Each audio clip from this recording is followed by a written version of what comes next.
UP के अल्पसंख्यक मंत्री दानिश आजाद अंसारी के एगो बयान सामने आयल, जेकरे बाद से यूपी में घमासान छिड़ गईल बा। नमस्कार, आप देखत है खबर खास बा। हमें आपके साथ है दीप्ति शाही सिंह। दानिश आजाद अंसारी वक्फ बोर्ड के लेके एगो बयान दिहले बाड़ा, जेमे वो कहला कि अब यूपी में जौन वक्फ बोर्ड हुई ओमे गैर मुसलमान और महिला लोग भी शामिल हुई हैं। इतना ही नहीं, वो एमपी का भी जिक्र करना, जहां पे वक्फ बोर्ड में गैर मुसलमान के शामिल कईल गई बा। दानिश आजाद इहो कहला कि आगे चल के देश भर में यही तरह का जौन व्यवस्था बा वो लागू कईल जाई। केंद्र की मोदी सरकार वक्फ संशोधन अधिनियम लेके आई, जिसके पीछे का मकसद ये था कि वक्फ की संपत्तियों को उसका बेहतर रखरखाव हो और उसका बेहतर मैनेजमेंट हो, जिसके साथ नए जो वक्फ की जो टीम बनेगी, जो वक्फ बोर्ड का गठन होगा, उसमें पिछड़े पासमानदा जो मुसलमान है उनका रिप्रेजेंटेशन होगा, जो महिलाएं हैं उनका रिप्रेजेंटेशन होना चाहिए, हमारे जो तमाम और भी मुस्लिम समाज के अलग अलग वर्ग हैं उनका रिप्रेजेंटेशन होना चाहिए।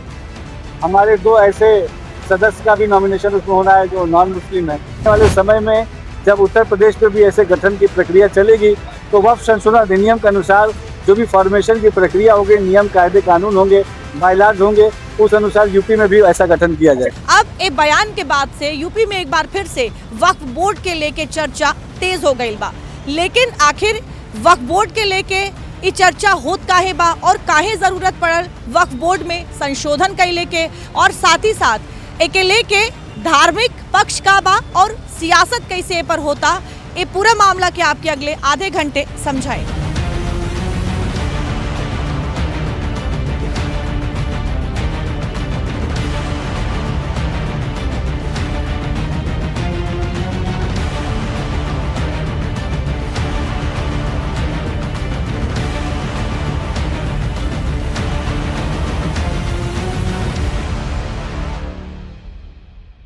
वक्फ बोर्ड से जुड़ल विवाद के कड़ी सीधे तौर पे वक्फ संशोधन बिल से जुड़ल बा, जौन गैर मुस्लिम सदस्य के एंट्री के बात करेला, जौन बात करता महिला के भागीदारी के, वक्फ बोर्ड के मैनेजमेंट के। बिल के साल 2025 में संसद में पेश कईल गईल रहल। तमाम बहस और विरोध के बाद बिल 4 अप्रैल 2025 के संसद से पास भइल और 5 अप्रैल 2025 के राष्ट्रपति के मंजूरी मिलने के बाद कानून बन गई। अब यूपी में एक कानून के अनुसार वक्फ बोर्ड के पुनर्गठन के लेके प्लान बनावल जात बा। अगर प्रदेश सरकार का ये प्लान जमीन स्तर पे लागू कईल जाए तब वक्फ में सिर्फ एक बड़ा प्रशासनिक बदलाव ही नहीं हुई, बल्कि एक नया सियासी बहस भी छिड़ी। जैसे संसद में छिड़ल रहल, सड़क पे विरोध में लोग उतरल रहना, काहे से कि इतिहास में पहली बार हुई जब उत्तर प्रदेश के वक्फ बोर्ड में 2 गैर मुस्लिम सदस्य के एंट्री हुई, और सारे विवाद के जड़ ही गैर मुस्लिम यानी हिंदू सदस्य के एंट्री बा।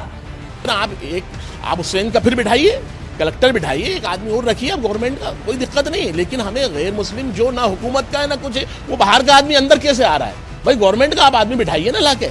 आपको अगर करना ही है तो गवर्नमेंट का लाके बिठाइए, आप IAS IPS कोई अफसर लाके बिठाइए, कोई दिक्कत नहीं। लेकिन आप जो बिल्कुल किसी पद पर नहीं है गवर्नमेंट के, वो लाके अंदर उसमें इंटरफेयर करेगा तो इसको हम बर्दाश्त नहीं करेंगे। देखिए, सरकार का बहुत ही सराहनीय कदम है और सरकार ने वक्फ एक्ट जब कानून बनाया था उस समय भी हम लोगों ने समर्थन किया था, क्योंकि जो वक्फ की प्रॉपर्टियां हैं वो उन पे जो हमारे वहाँ का अशराफ वर्ग के मुसलमान हैं उन्हीं लोगों का कब्जा है, और जबकि वक्फ का जो यूज़ था वो गरीब पसमानदा जो मुसलमान थे, कमज़ोर वंचित समाज के लोग थे, उन लोगों के लिए इसके इस्तेमाल के लिए था, और महिलाओं को भी शामिल कर रहे हैं। तो एक और अच्छी बात है, क्योंकि हमारे घर की जो महिलाएँ हैं पढ़ लिख के आई हैं तो उनको भी बराबरी का हक है, और हमारा संगठन भी ये चाहता है कि हमें बराबरी मिले, सामाजिक बराबरी मिलनी चाहिए, तो अब तक की हम लोग को नहीं मिली। यूपी में भी धार्मिक से लेके सियासी गलियारा तक वक्फ बोर्ड में गैर मुस्लिम के एंट्री पे विवाद गहरात जात बा। विपक्ष लगातार एकर विरोध करत बा, कानून में भइल बदलाव पे असहमति भी दर्ज करैले बा, साथ ही धार्मिक अधिकार के हवाला भी देत बा। सुप्रीम कोर्ट ने एक फैसला दे दिया है। हालांकि हम इस बात को कहते हैं कि अभी भी सुप्रीम कोर्ट के उस पूरे फैसले में आधी चीजें स्टे हैं। जब तक चीज़ों का पूर्ण निर्णय ना आ जाए तब तक राज्य सरकार को ऐसे किसी भी अनुबंध से और नियुक्ति से बचना चाहिए, क्योंकि अगर यही ट्रेंड बना रहा और धर्मांतता में हम ये सब काम करते चले गए तो वो दिन भी दूर नहीं जब काशी विश्वनाथ बद्रीनाथ में भी गैर हिंदुओं की प्रवेश के लिए नई रिट दायर होगी और सुप्रीम कोर्ट बाध्य हो जाएगा उनको करने के लिए। धर्म आपकी आस्था का विषय है। आप अपने धर्म को अपने तरीके से पूजिए, लेकिन आपकी आस्था किसी और के धर्म के अंदर बैठ के जाए, ये किसी प्रकार से किसी धर्म के किसी धर्मायुगों ने नहीं बताया है। विपक्ष के आरोप और धार्मिक छेड़छाड़ वाले बयान के लेके सीएम योगी सपा पे तीखा हमला बोले बाणा। सीएम कानूनी कार्रवाई से लेके राजनीतिक उठापटक के दौर से होके गुजरल ए मुद्दा पे विपक्ष के सियासत के लेके प्रहार कैले बाणा। वक्फ के नाम पर हजारों हेक्टेयर लैंड प्रदेश में भी और देश के अंदर भी बेची गई। एक भी बार ये लैंड गरीब की थी, कमजोर तबके के लोगों की थी।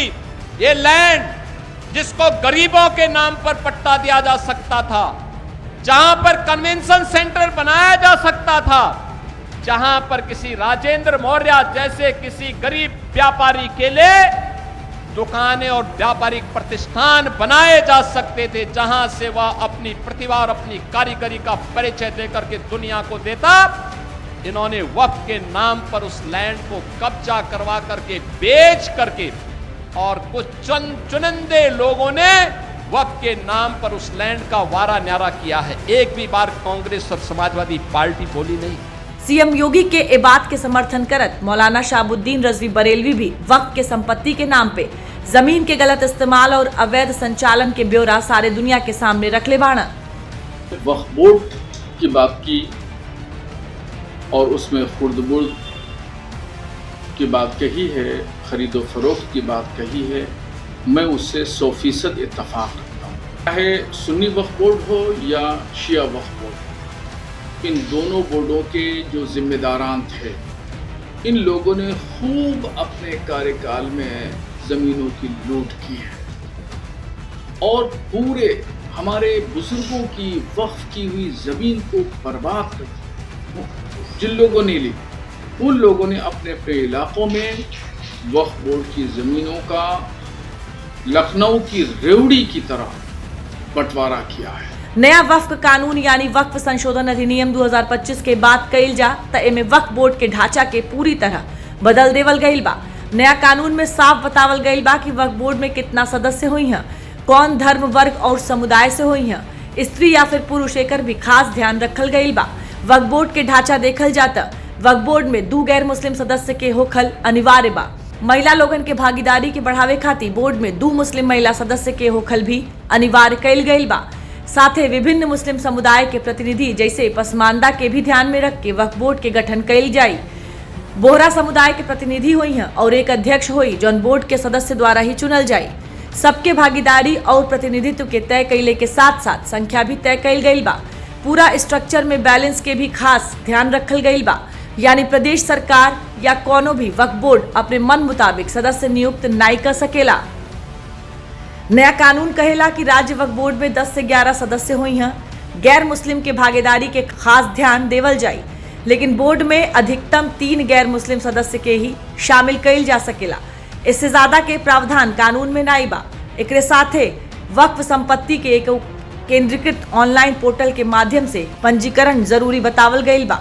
वहीं यूपी के धार्मिक गलियारा में विरोध के साथ साथ कुछ बात के लेके समर्थन भी देखे के मिलत बा।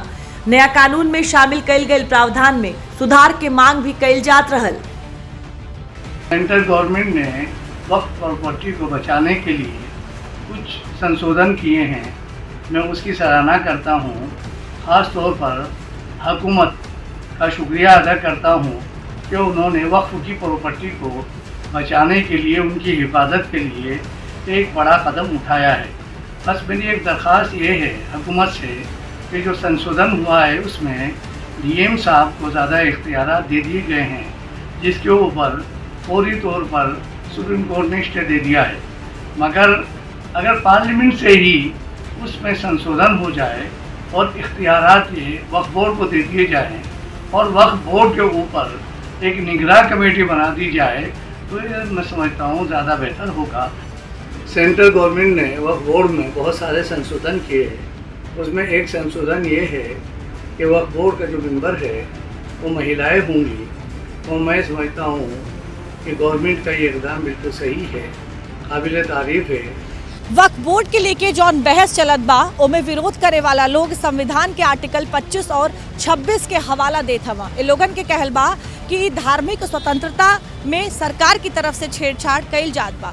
संविधान के आर्टिकल 25 और 26 की अगर बात कइल जा तो धार्मिक स्वतंत्रता और धार्मिक संस्थान के प्रबंधन के लेके जौन आज़ादी बा, जौन अधिकार बा उ देला। लेकिन वही दूसरी तरफ सरकार के कहल बा कि वक्फ बोर्ड केवल एक धार्मिक नहीं बल्कि संवैधानिक संस्था भी हवे। अब ऐसे में वक्फ बोर्ड के कार्यशैली के लेके, पारदर्शिता के लेके तमाम जौन व्यवस्था बनैले के जिम्मेदारी बा उस सरकार के ऊपर बा और सरकार चाहेला कि ये पूरा संस्थान में जौन पारदर्शिता बा ओकर विशेष ध्यान रखल जा और यही खातिर जौन संशोधन बा उ कइल गइल बा और साथे साथे सदस्यन के लेके भी आए वाले समय में बदलाव के जौन बात बा उ कहल जात बा। यानी कि एक और विरोध करे वाला लोग संविधान के हवाला देत हवा, लेकिन वही दूसरी ओर सरकार एके आपन जिम्मेदारी भी बतावत बा और साथे साथ इहो कहत बा कि ये पूरा मामला के लेके जवाबदेही तय कइल बेहद जरूरी बा। मध्य प्रदेश में भी नया वक्फ बोर्ड में गैर मुस्लिम के एंट्री के मौलाना और मुस्लिम धर्मगुरु के मंजूरी नहीं मिल पावत बा। विरोध के साथ मौलाना इस्तीफा भी देत हवा। वहीं यूपी में जहां कुछ लोग एकर विरोध करत हवा तो कुछ लोग एके स्वीकार भी करत हवा। साथ ही सियासत कैले वाला पर लोगन के गुस्सा भी खुल के सामने आवत बा।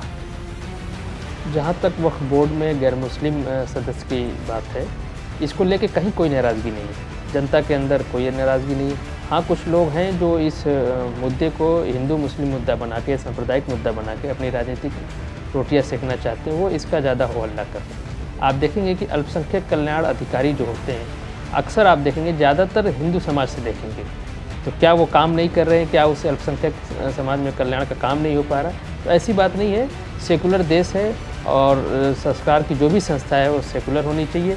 वक्फ बोर्ड भी सरकार के अंतर्गत काम करने वाली एक संस्था है, तो उसमें सेकुलरिज्म को ध्यान रख के अगर गैर मुस्लिम सदस्य रखा जाता है तो इसमें कोई बुराई नहीं है, इसका स्वागत ही लोगों ने किया है। यही बीच बीजेपी नेता और पूर्व मंत्री मोहसिन रजा वक्फ के नाम पर होत घोटाला के जिक्र करत सीएम योगी से ऑडिट करेले के मांग कैले बाड़ा।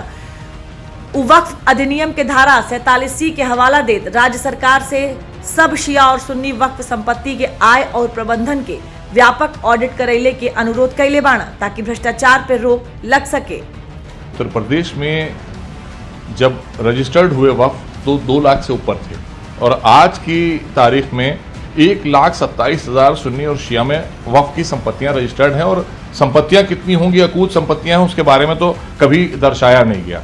और सबसे बड़ी चीज है, इनसे आने वाली जो इनकम थी, आमदनी थी, उसके बारे में कोई ऑडिट कहीं किसी के पास नहीं है।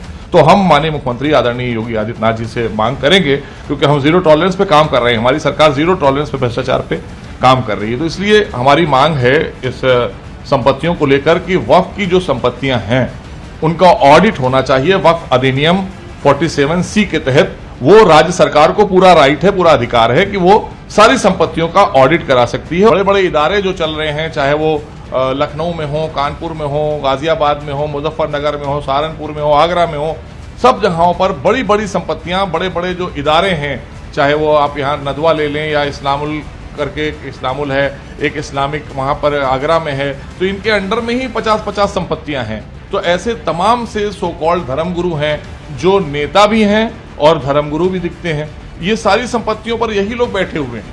लखनऊ शहर में खाली 4,000 संपत्तियां वक्फ में रजिस्टर्ड हैं, सुन्नी और शिया मिला के 4,000 संपत्तियां।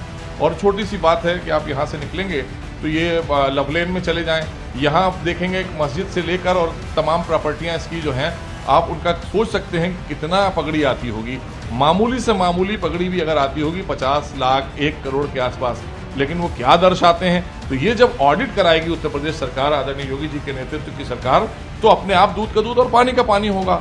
1,50,000 औकाफ, 1,50,000 रजिस्टर्ड वक्फ संपत्तियां, और आज तक कोई आमदनी नहीं दिखाता है। तो इसलिए ऑडिट कराकर हम इसको पारदर्शी भी बनाएंगे और दोषियों को सजा भी दिलाने का काम करेंगे। आप नॉवेल्टी के सामने चले जाइए। दरअसल ये मांग ए लिए भी कई जात बा, काहे से कि देश में रक्षा मंत्रालय और रेलवे मंत्रालय के बाद सबसे ज्यादा जमीन वक्फ बोर्ड के पास बा। ये देश के तीसरा सबसे बड़ा जमींदार है। वक्फ के आसान भाषा में कहल जा तो इस्लाम में दान कईल गई संपत्ति जौन धार्मिक, शैक्षिक या चैरिटेबल काम खातिर इस्तेमाल होला ओके वक्फ कहल जाला। इस संपत्ति के देखरेख करे वाली संस्था है वक्फ बोर्ड। वक्फ बोर्ड के जमींदारी के बात से समझल जा कि अकेले भारत के उत्तर प्रदेश राज्य में जितना वक्फ संपत्ति बा वो पाकिस्तान के सबसे बड़हन प्रांत पंजाब के कुल औकाफ जमीन से कहीं ज्यादा बा। ये दिखावेला कि भारत में वक्फ संपत्तियन का स्केल कितना ज्यादा विशाल बा। हमन के देश में वक्फ बोर्ड के पास करीब 9,40,000 एकड़ जमीन बा। ये इतना जमीन है कि भारत में सिर्फ रेलवे और रक्षा विभाग के पास ही इससे अधिक जमीन बा। इनमें से करीब 1,40,000 एकड़ जमीन पे खेती बाड़ी होला। लगभग 33,000 एकड़ जमीन पे दरगाह, मजार और मकबरा बनल बा, जौन हमन के आस्था और इतिहास के हिस्सा हवे। और करीब 2,000 एकड़ जमीन पे स्कूल चलावल जात बा, जहां शिक्षा देवल जाला। उत्तर प्रदेश में करीब 2,14,000 संपत्ति दर्ज बा। ये आंकड़ा वाकई में बहुत बढ़न बा, लेकिन करोड़ों वक्फ के संपत्ति अब्बो दर्ज नाई बा। केंद्र सरकार द्वारा वक्फ कानून में संशोधन कैले के सबसे मुख्य कारण वक्फ बोर्ड के असीमित और अनियंत्रित शक्ति के नियंत्रित करल रहल। देश भर में वक्फ बोर्ड के पास मीन का एक विशाल नेटवर्क बा, जिसे पुराने कानून के तहत मैनेज कैल बेहद मुश्किल रहल। पुराना कानून के तहत बोर्ड के पास कोनो भी जमीन या संपत्ति के वक्फ के संपत्ति घोषित कैले के एकाधिकार असीमित शक्ति रहल। सबसे बड़ा समस्या ये रहल कि बोर्ड के ए फैसला के खिलाफ कोनो भी सामान्य सिविल कोर्ट में अपील कैले के अधिकार नाई रहल, जैसे आम नागरिकन के पास कानूनी सुधार के कोनो रास्ता नाई बचल रहल। अब नया संशोधन के जरिए ए असीमित शक्ति के बोर्ड से पूरी तरह छीन लेवल गई बा। एकरे अलावा इस संशोधन के एक बढ़न उद्देश्य वक्फ संपत्ति के प्रबंधन में पारदर्शिता और डिजिटलाइजेशन के बढ़ावा देवल बा। अब तक देश भर में वक्फ के लाखों संपत्तियन के कोनो केंद्रीय या डिजिटल रिकॉर्ड मौजूद नाई रहल, जेकरे कारण बड़ा पैमाना पे भ्रष्टाचार, अवैध कब्जा और भूमि घोटाला के शिकायत सामने आवत रहल। पुराने नियम के अनुसार यदि वक्फ बोर्ड कोनो सरकारी या निजी भूमि पे अपन दावा ठोक देत रहल, तो विवाद के फैसला भी वक्फ ट्रिब्यूनल ही करत रहल, जेके निष्पक्ष नाई मानल जात रहल। साथे पुराने बोर्ड के ढांचा में महिला और समाज के पिछड़ा या अन्य वर्ग जैसन पसमानदा मुस्लिम के प्रतिनिधित्व न के बराबर रहल। यही सब विसंगति के दूर कैले खातिर बोर्ड में महिला लोगन के भागीदारी देवे और संपत्ति के डिजिटल हिसाब रखले खातिर कानून में बदलाव कैल जात बा। वक्फ बोर्ड के संपत्ति पे कोनो भी कानूनी कदम उठैले से पहले नामुमकिन मानल जात रहल, काहे से कि ई एक धर्म से जुड़ल रहल, जेकरे कारण कोनो भी कदम धार्मिक गलियारा में बहस छेड़ देत रहल। एकरे साथ ही सियासी राजनीतिक बहस भी छिड़ जात रहल। वक्फ संशोधन अधिनियम 2025 के पूरा देश में चर्चा होत बा। एक तरफ एमपी जौन बा उ देश के पहला राज्य बन गई बा, जौन संशोधन अधिनियम के बाद से अपने बोर्ड के गठन कैले बा और उमें 2 गैर मुसलमान सदस्य के शामिल कैल बा। अब एके लेके एमपी कांग्रेस के ही एगो विधायक विरोध भी जतैले बाड़ा, लेकिन एके लेके सरकार की तरफ से ही जवाब आयल बा कि पारदर्शिता बनावे खातिर ई बेहद जरूरी हवे। अब एमपी के बाद यूपी में भी दानिश आजाद अंसारी जौन अल्पसंख्यक मंत्री हवा, उनका बयान सामने आयल बा, जहां वो कहले बाड़ा कि यूपी में भी यही तरह के जौन बोर्ड के गठन बा उ होई, जेमे गैर मुसलमान और महिला के शामिल कैल जाए। अब एके लेके देश भर में जौन सियासत बा उहो होत बा, जेमे एमपी और यूपी केंद्र बनल बाड़ा। एक और जहां विपक्ष की तरफ से कहल जात बा कि सरकार धार्मिक मामला में दखलंदाजी करत बा और ए बोर्ड में जौन अधिकार बा उ लेवे के चाहत बा। वहीं दूसरी तरफ सरकार की ही कहल बा कि तमाम जौन व्यवस्था बनावल जात बा उ जवाबदेही तय खातिर बनावल जात बा और साथे साथे पारदर्शिता बनल रहे एहू खातिर ए तरह के जौन व्यवस्था बा उ बनावल जात बा। बावजूद एके ए पूरे मामला के लेके जौन सियासत बा उ थमले के नाम नाई लेत बा। वक्फ बोर्ड के संचालन के सुचारू, पारदर्शी और जवाबदेही बनैले खातिर डिजिटलीकरण, कठोर संपत्ति प्रबंधन और सख्त कानूनी सुधार की आवश्यकता के समाज खातिर आवाज उठाए वाले कार्यकर्ता भी स्वीकार करे न। संशोधित अधिनियम में कईल गए प्रयास के सराहल भी जात बा। मुस्लिम समाज के महिला के आत्मनिर्भर बनैले खातिर और पिछड़ा वर्ग में जौन मुस्लिम समाज से ही आवेला लेकिन कब्बो प्रतिनिधित्व कैले के मौका नाई मिलल, उनके अधिकार दिले के भी सराहना कैल जात बा। एकरे साथे महिला लोगन के बोर्ड में शामिल कैल जाए वाले के विरोध करे वालन के आलोचना भी होत बा। वक्फ बोर्ड में 2 महिलाएं भी इंक्लूड की जाएं तो मुझे समझ में नहीं आता इस पर क्या बात है, क्योंकि 2 महिलाएं तो सुन्नी शिया दोनों वक्फ बोर्ड में अभी भी हैं, पिछले टर्म से ही हैं, महिलाओं को इंक्लूड किया गया है और ये एक स्टेप है टूवर्ड द जेंडर इक्वालिटी बात को उठाया। जैसे कि हम देखते हैं पंचायती राज में जब महिलाएं आई तो उन्होंने अपने इश्यूज़ को उठाया, तो ये महिलाएं जब आएंगी पसमानदा समाज से आएंगी, ऑपरेस क्लास से आएंगी तो अपने इश्यूज़ को उठाएंगी। महिलाओं की भागीदारी की बात की गई है। इसमें मुस्लिम समाज के जो पसमानदा तबका है, जो ओबीसी तबका है, उसको मेंबर बनाने की बात की गई है। गैर मुस्लिम को इसमें मेंबर बनाने की बात कही है, जो नॉन मुस्लिम है या हिंदू समाज या सिख समाज के हैं। तो इससे एक पारदर्शिता, ज़्यादा उसको पारदर्शी बनाने का कार्य किया गया है। और बिल्कुल मैं समझता हूँ कि अब तक वक्फ प्रॉपर्टियों से जो गरीब लोगों को फ़ायदा होना चाहिए था वो उस तक नहीं पहुँच पा रहा है। वक्फ पे चंद लोग कब्जा किए हुए हैं, उसमें भ्रष्टाचार में लिप्त हैं और अपने स्वार्थ के लिए उसका प्रयोग कर रहे थे। अब उस पर एक लगाम लगेगी। कुल वर्ग के बढ़त प्रतिनिधित्व और भागीदारी के लेके जौन उम्मीद और भरोसा जनता सरकार पे आज दिखावत बा, ओकर राह इतना भी आसान नहीं रहल। वक्फ संशोधन अधिनियम 2025 जेके उम्मीद एक्ट या संयुक्त वक्फ प्रबंधन सशक्तिकरण दक्षता और विकास अधिनियम भी कहल जाला, ओके संसद में पेश कैले से लेके सुप्रीम कोर्ट के फैसला तक के एक पूरा लंबा टाइमलाइन बा। 8 अगस्त 2024 के पहली बार लोकसभा में पेश कइल गई। विपक्ष के विरोध के बाद संयुक्त संसदीय समिति यानी जेपीसी के भेजल गई। अगस्त से दिसंबर 2024 के बीच जेपीसी देश भर में विभिन्न पक्ष से सुझाव और प्रतिक्रिया जुटैलस। एक बाद 29 जनवरी 2025 के अंतिम रिपोर्ट के मंजूरी देवल गई। 3 अप्रैल 2025 के संशोधित विधेयक लोकसभा से और 4 अप्रैल के राज्यसभा से पारित हो गई। 5 अप्रैल 2025 के राष्ट्रपति के मंजूरी मिलने के बाद ये कानून बन गई और 8 अप्रैल के केंद्र सरकार के लागू कर दिलस। एक बाद 6 जून 2025 के वक्फ संपत्ति के डिजिटल पंजीकरण और पारदर्शिता खातिर उम्मीद पोर्टल लॉन्च कइल गई। हालांकि 15 सितंबर 2025 के सुप्रीम कोर्ट कानून के कुछ विवादित प्रावधान पे आंशिक अंतरिम रोक लगा दिलस। दिसंबर 2025 में पोर्टल पे संपत्ति के प्रारंभिक पंजीकरण पूरा कैले के समय सीमा समाप्त भइल। राज्य और केंद्र शासित प्रदेश के वक्फ ट्रिब्यूनल के माध्यम से डेटा अपलोड कैले खातिर अतिरिक्त समय देवल गईल बा। ई मामला अब्बो माननीय सुप्रीम कोर्ट के संवैधानिक पीठ के समक्ष विचाराधीन बा, जबकि सरकार कानून के गैर विवादित हिस्सा जैसे डिजिटलाइजेशन और ऑडिट के राज्य के सहयोग से आगे बढ़ावत बा। बोर्ड के गठन के प्रक्रिया भी शुरू हो गई बा। मध्य प्रदेश पहला ऐसा राज्य बनल बा जेमे नए कानून के मुताबिक नया वक्फ बोर्ड के गठन कइल गई बा और अब उत्तर प्रदेश में भी नया वक्फ बोर्ड के गठन की तैयारी तेज हो गई बा। यूपी सरकार के अल्पसंख्यक कल्याण राज्य मंत्री दानिश आजाद अंसारी साफ संकेत दे दिले बाण कि नया प्रावधान के अनुरूप बोर्ड के पुनर्गठन कइल जाए और अब तैयारी भी शुरू कर देवल गई बा। हालांकि सदस्यन से जुड़ल जानकारी अबहिन तक सामने नहीं आयल बा। वक्फ बोर्ड के लेके जौन चर्चा होत बा, फिलहाल उ देश भर में थमत नजर नहीं आवत बा। जहां एक और विपक्ष सरकार पे धार्मिक मामला में हस्तक्षेप के आरोप लगावत बा, वहीं दूसरी तरफ सरकार ए पूरा मामला के पारदर्शिता और जवाबदेही तय कैले के बात कहत बा। लेकिन सवाल ही बा कि ऐसा कोनो भी संस्थान जेके संवैधानिक तरीके से बनावल गई बा का ओकर जवाबदेही और पारदर्शिता तय कैल सरकार के काम नहीं बा। काहे से कि ई जौन पूरा मामला बा, ई जौन पूरा संस्थान बा, वो आम लोगन से भी जुड़ल बा। अब जौने तरह से ये पूरा मामला के लेके चर्चा तेज हो गई बा, 2027 में यूपी में चुनाव बा, जाहिर तौर पे ये पूरा मामला के सियासी रंग देने की कोशिश भी कइल जात बा। अब आए वाला समय ही बताई कि ये मामला कितना दूर तक जाला। खबर खास बा में हमरे साथे बस इतना ही। देश और दुनिया के बाकी खबर खाती आप देखत रही DD यूपी।